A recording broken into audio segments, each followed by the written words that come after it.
pretty much it. So Omar, if you don't mind, please. Thank you. I'll just speak from here.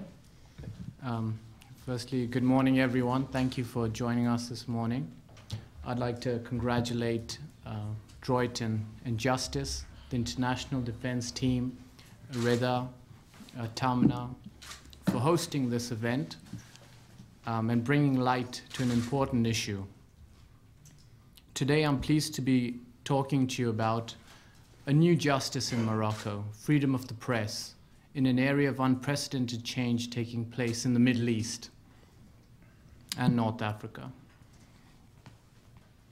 And what a fitting venue, the National Press Club in the nation's capital, which is the house of the champions of free press and who take great risks in promoting and fighting for the freedom of expression.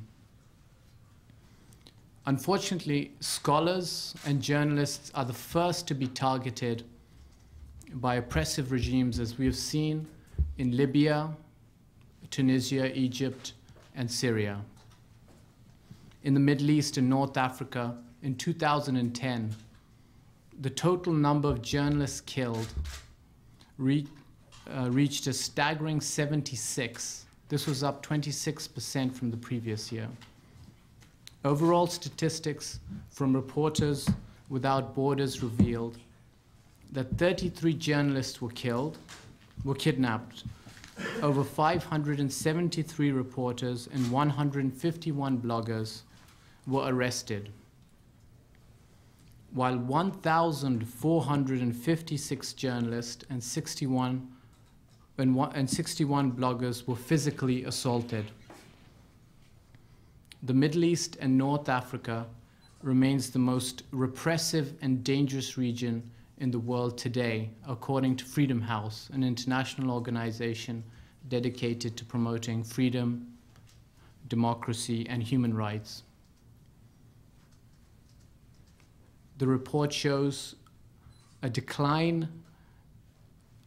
The report shows that press freedom declined in Morocco, while countries like Bahrain, Jordan, and Yemen were downgraded from partly free to not free.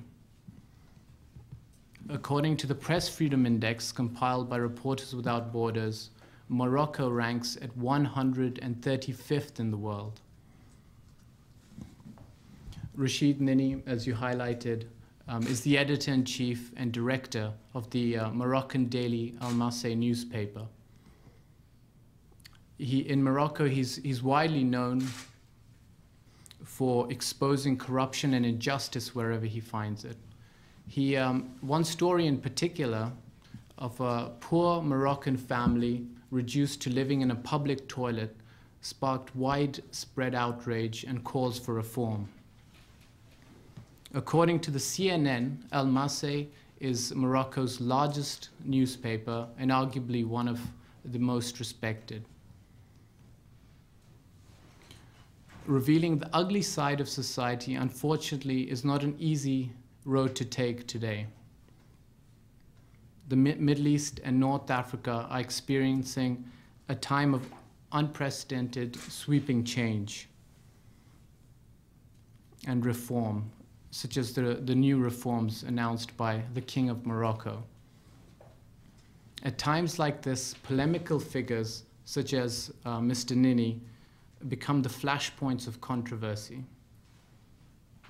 Rashid NINI's arrest and conviction for materials he published in his newspaper has been seen by some as a blow to the freedom of press. Amnesty International believes that Mr. NINI is being targeted for his media criticism of Moroccan authorities and considers him a prisoner of conscience. In a recent statement, Deputy Assistant Secretary for Near East Affairs Tamara Witz explains, "We are closely monitoring the record of the arrest of Mr. NINI. This case is a test for Moroccan authorities and their willingness to implement reform."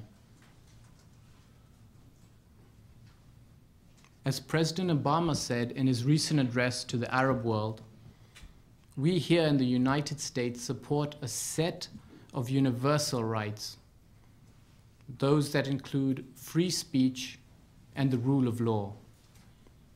Working as an attorney here in Washington, D.C., in many of my own cases, clients have come to me who have escaped oppressive regimes in which they were persecuted because of their beliefs or expression, and were successfully able to find a refuge and sanctuary here in the United States.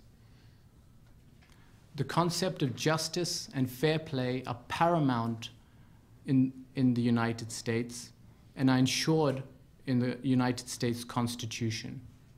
Free speech and freedom of the press are guaranteed in the First Amendment. Our founding fathers like Thomas Jefferson were strong advocates of freedom of the press. In a letter dated 1786, Jefferson wrote, "Our liberty depends on the freedom of press." In another letter, Jefferson wrote, "The only security of all is in a free press. The force of public opinion cannot be resisted when permitted freely to be expressed. The agitation it produces must be submitted to. It is necessary to keep the waters pure." Jefferson went on to say something that concerns freedom of the press in the Muslim world today. He said, "Were it left to me to decide whether to have a government without newspapers or newspapers without government, I wouldn't hesitate for a moment but to choose the latter." Think about that. That's a very powerful statement. Fair play and justice, or as they say in Arabic, adl, is also crucial to Islamic societies. In fact, it is so important in Islam that one of the names of God in Islam is derived from the Arabic word for justice, al-adl. Have Muslim rulers forgotten this most important of the 99 names of God? Justice is a supreme virtue in Islam, but all they see when they look around them is injustice. Put yourself in the shoes of an ordinary Muslim, whether in Casablanca, Karachi, or Kabul. He finds it almost impossible to feed and educate his family. Worse, he can be picked up at any time by corrupt security officials who can make his life a living hell.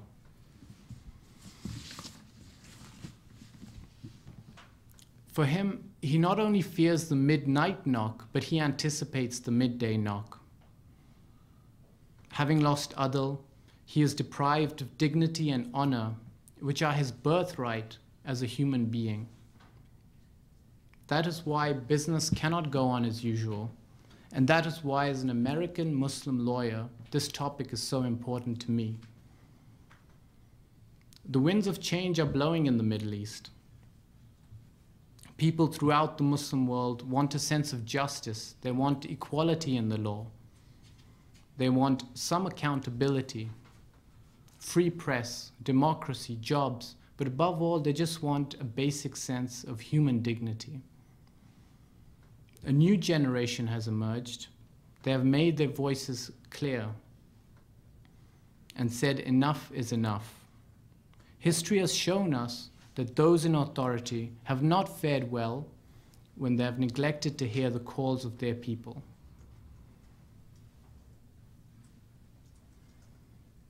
Even in this bleak landscape, there are leaders who are responding to the cries of their people. In a television address last Friday, King Mohammed